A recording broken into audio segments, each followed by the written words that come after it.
When I left my room today, it looked like this is going to happen now. Our plan was to do a launch of our 30 million cubic foot balloon at approximately 6:30 this morning. There were concerns as to the wind conditions at ground levels all the way up through to above 750 feet.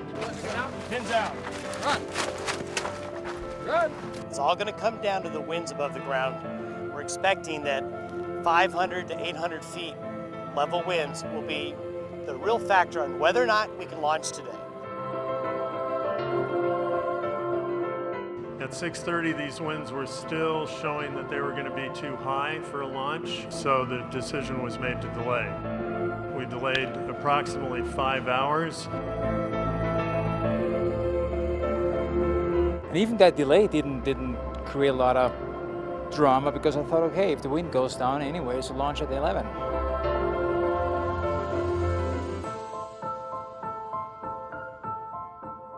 The reality is we've got a person's life at stake, and so our primary concern is making sure that we're launching in the best conditions possible to be able to get him into the air.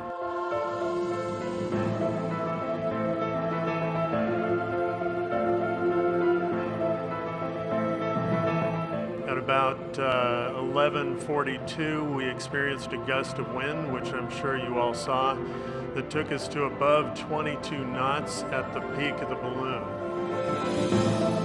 We're going to call a cancel for the mission today due to gusty winds.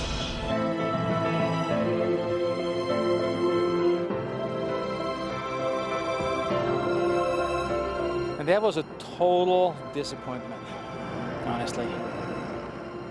But as long as we have a spare balloon, and as long as we have more launch opportunities, I'm good. We have a backup balloon with the intention of doing a second attempt here. I want to break the speed of sound, no matter what it takes. I'm willing to go the extra mile. I mean, I'm ready. Tomorrow, Thursday next week, I don't care.